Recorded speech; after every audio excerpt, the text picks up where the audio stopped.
So the whole concept of siping tires for grip in slippery conditions.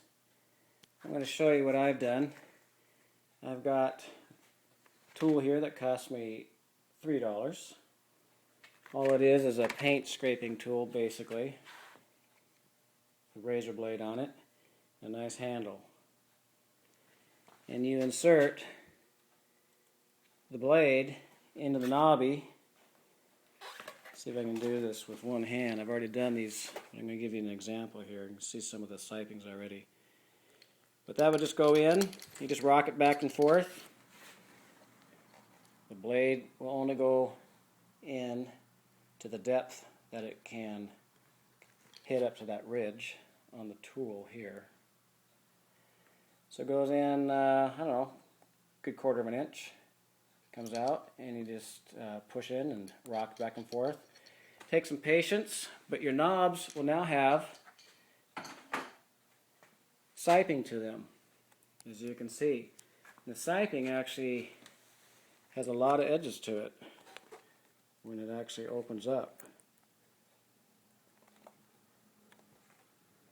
Here's another example. I like this tire. It's an IRC Vulcan Enduro VE33. This is a great tire. Let me explain why, starting off with the Trials tire. The Trials tire, I have a Pirelli Trials tire. This works great for slippery conditions, every condition you can think of, even sand, but not so great in the slippery mud. It's like kryptonite for Superman. And snow, does not like it.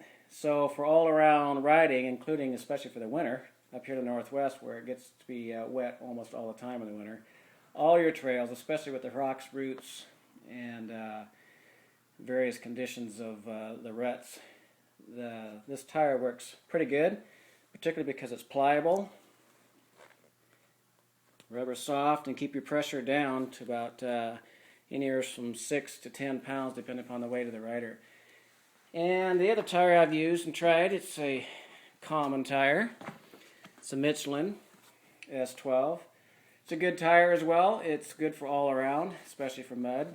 What I don't like about this tire compared to this tire and this one, to be specific, is you need edges that want to hang up on the edges of the roots, if we're going to use that as an example.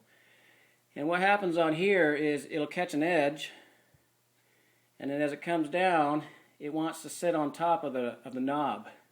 Might catch a little bit of the edge, but as it comes around, the root hits, it tends to want to high center, if you will, up on the next set of knobs. So it doesn't have a chance to recess down, whereas the Trials tire, all the way across, it has room to let a recess happen and the tire to form around it. This tire is really stiff. I mean, even with no air in it, it's really hard to even push down. Whereas the IRC tire, even with no air in it, it's real pliable. You can see how the rubber is softer. Between that and the siping, and particularly, I guess the tread's going to go this way. In between the knobs, you can see how the root or a rock, the edge, catches all these knobs. Comes down in, has all this room. There's nothing to high center. Comes across, catches the next set of edges.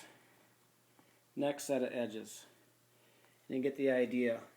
It's all about edges. So there's your siping sample. It takes a while to do this. It's not hard. It's only worth $3 as long as you're careful with 2 hands on the handle and push and rock back and forth about 3 times and repeat the process. You end up with all these extra edges besides the edges of the knobs and the full edges, as we've already demonstrated. So Vulcan V33 or the Pirelli Trials tire, no good for mud, good for everything else, well except for snow. This is great in the snow. I've seen it do incredible things in the mud, the snow, the roots, the rocks, and it's soft and supple enough it doesn't beat you up like the Michelin S12 with a hard sidewall. You're bouncing around a lot.